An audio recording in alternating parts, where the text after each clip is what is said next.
Welcome friends, आज हम जानेंगे new 7 wonders of the worlds के बारे में। देखिए, new 7 wonders of the world हैं तो कोई ancient wonders of the world भी होंगे, तो उसके बारे में भी हम जानेंगे। तो फ्रेंड्स, जो न्यू 7 वंडर्स हैं वो 2000 से लेकर 2007 तक इसके बीच में वोटिंग चली थी और स्टार्टिंग में टोटल 200 मोनूमेंट्स डिसाइड हुए थे।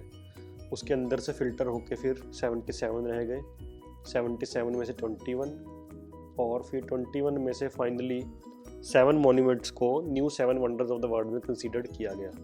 और जो फाइनल रिजल्ट्स जो आए थे वो पोर्टुगल कंट्री के लिस्बन शहर के अंदर अनाउंस हुए थे। वहाँ का एक फेमस स्टेडियम है, स्टेडियो डा लूज स्टेडियम, जहाँ पे ये पूरा इवेंट हुआ था इसका रिजल्ट्स का।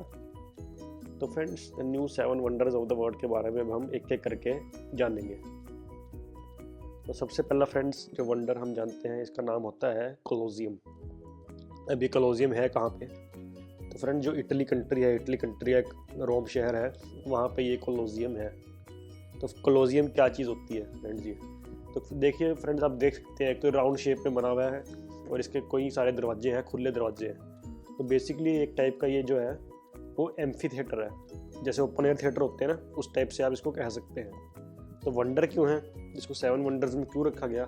आज तक का ये लार्जेस्ट एम्फी थिएटर माना जाता है कि इससे बड़ा कोई और आज तक बना नहीं है और ये काफ़ी पुराना है। कितना पुराना है? तो फ्रेंड देखिए, जो रोम शहर था वहाँ के 3 राजाओं का इसमें कंट्रीब्यूशन है बनाने में। एक था वेस्पेसियन, फिर उसका बड़ा बेटा था टाइटस और फिर वेस्पेसियन का छोटा बेटा था डोमिशियन। इन तीनों का बड़ा कंट्रीब्यूशन रहा है इस कोलोजियम को बनाने में। तो आप सोच सकते हैं, यानी कि 80 AD के आसपास का ये बना हुआ कोलोजियम है, इतना पुराना ये है। और फ्रेंड, इसके बारे में खास बात क्या है कि जो तीनों राजा थे वो फ्लेवियन डायनेस्टी एक होती है ना, इसे राजघराना बोलते हैं हम। तो फ्लेवियन राजघराने या फ्लेवियन डायनेस्टी के थे, इसलिए इस एम्फी थिएटर को फ्लेवियन एम्फी थिएटर भी कई बार बोल देते हैं। अगला फ्रेंड्स हम जानते हैं 7 वंडर्स में से, जिसका नाम है पेट्रा।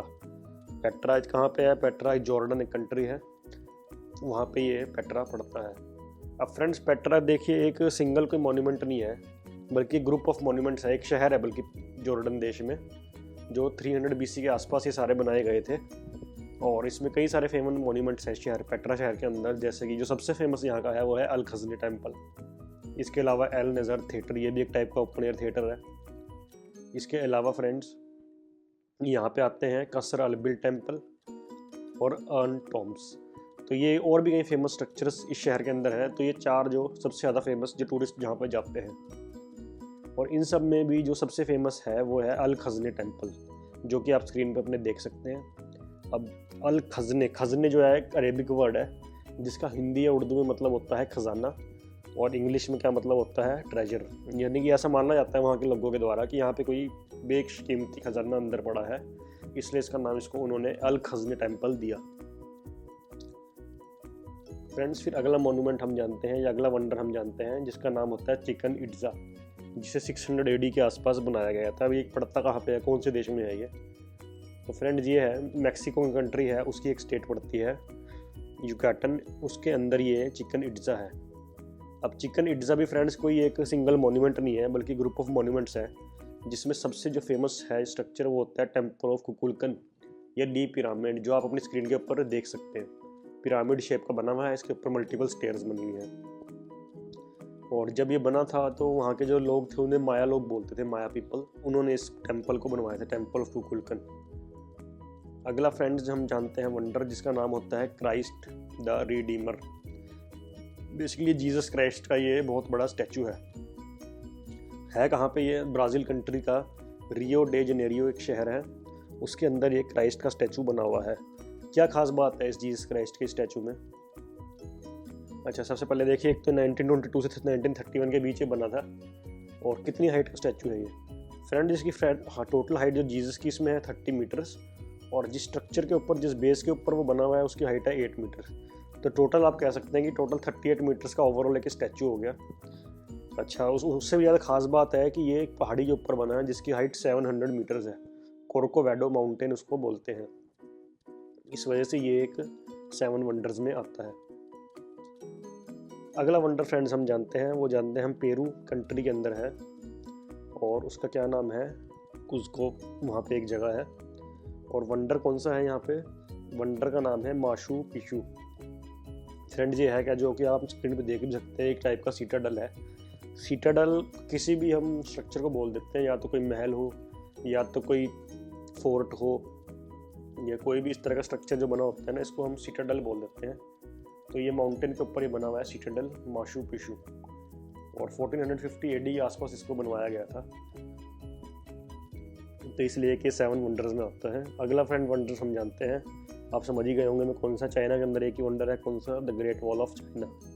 तो ग्रेट वॉल ऑफ चाइना है, इतनी ग्रेट क्यों है, कितनी, एक तो 700 BC के आसपास इस वॉल को बनवाया गया था, और ये 21,196 किलोमीटर लंबी एक ये पूरी एक वॉल बनी हुई है पहाड़ों के ऊपर। तो इस वजह से ऐसी इतनी लंबी वॉल कहीं नहीं है, इसलिए इसको ग्रेट वॉल ऑफ चाइना बोलते हैं, और एक ये new 7 wonders of the world में आता है। अच्छा फ्रेंड, आप देख सकते हैं स्क्रीन पे पूरे पहाड़ कहाँ कहाँ तक फैले हुए हैं। आप जहाँ भी देखेंगे पूरी एक ये वॉल दिखेगी हर पहाड़ के ऊपर आपको। यहीं पे फ्रेंड्स मैं आपसे एक क्वेश्चन और पूछना चाहता हूँ कि the great wall of India कौन सी है और वो कौन से शहर में है, इसका आंसर आप कमेंट में करके ज़रूर बताइए। मैं अपनी नेक्स्ट वीडियो जो यूनेस्को वर्ल्ड हेरिटेज साइट बताऊँगा ना इंडिया की, उसके अंदर मैं इसका आंसर ज़रूर करूँगा।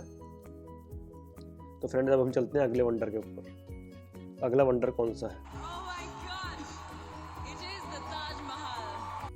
जी हाँ फ्रेंड्स, बिल्कुल आपने सही सोचा, आगरा इंडिया में ताज महल।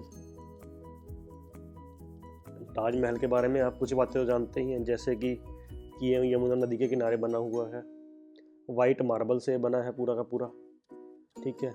और इसको किसने बनवाया था?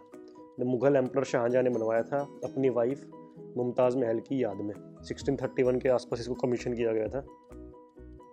ये क्या चीज़ है बेसिकली ताजमहल? ताजमहल फ्रेंड्स एक टाइप का क्या है, मौसोलियम है, जिसको हिंदी में है, उर्दू में हम क्या बोलते हैं, मकबरा। अब मकबरा फ्रेंड्स क्या चीज़ होती है? मकबरा फ्रेंड वो होता है कि जब किसी बंदे की कब्र नीचे होती है और उसके ऊपर कोई मॉन्यूमेंट बनाया जाता है, उसे हम मकबरा बोलते हैं। तो इसमें किसकी मॉन्यूमेंट है, इसमें किसकी जो कब्र है? देखिए, जब मुमताज़ ने कहा था शाहजहां को कि जब मैं मरूँ उसके बाद ऐसा आप मकबरा बनवाइए जो पूरी दुनिया में कहीं और ना हो, तो शाहजहां ने फिर ये ताजमहल को बनवाया था। और जब शाहजहां मरे तो उनकी कब्र भी उनकी वाइफ के साथ ही नीचे दफन कर दी गई थी ताजमहल में। और जो चीफ आर्किटेक्ट इसको रहे थे ताजमहल को बनवाने में, उनका नाम था उस्ताद अहमद लाहौरी। अब फ्रेंड्स अगले हम देखते हैं गीज़ा पिरामिड्स। हालांकि अब हमारे 7 वंडर्स ख़त्म हो चुके हैं, गीज़ा पिरामिड्स को फिर हम क्यों पढ़ रहे हैं? देखिए, गीज़ा पिरामिड्स जो है वो गीज़ा नेक्रोपोलिस इजिप्ट में है। तो फ्रेंड एक्चुअली तो ये एशियंट वंडर है, लेकिन हम इसको न्यू वंडर्स के साथ क्यों देख रहे हैं? क्योंकि इसको एक ऑनरी स्टेटस यानी कि इज्जत या सम्मान के तौर पे न्यू वंडर्स के साथ रखा गया है। ऐसा क्यों?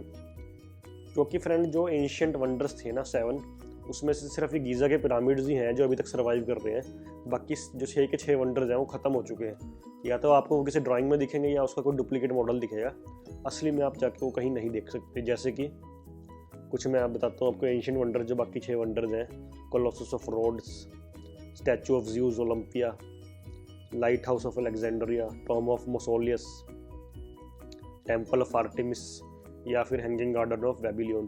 तो एक्चुअली में आजकल एग्जिस्ट नहीं करते हैं, सिर्फ इनकी पेंटिंग्स या फिर इनके रूइंस आपको मिलेंगे, अवशेष यानी कि, या तो फिर कोई इनका डुप्लीकेट मॉडल आपको मिलेगा बस। तो इस तरह से हमने friend new 7 wonders of the world के बारे में जाना।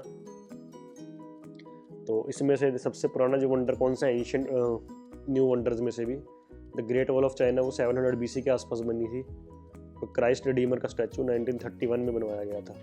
तो इसलिए ये सबसे न्यू है, क्राइस्ट रिडीमर का स्टैचू, और ग्रेट वॉल ऑफ चाइना इसमें से सबसे पुरानी है। तो फ्रेंड्स आई होप आपको वीडियो अच्छी लगी होगी तो इस चैनल को सब्सक्राइब ज़रूर करें, वीडियो को लाइक ज़रूर करें। फ्यूचर में ऐसी इंटरेस्टिंग वीडियोज़ को देखने के लिए थैंक यू फ्रेंड्स।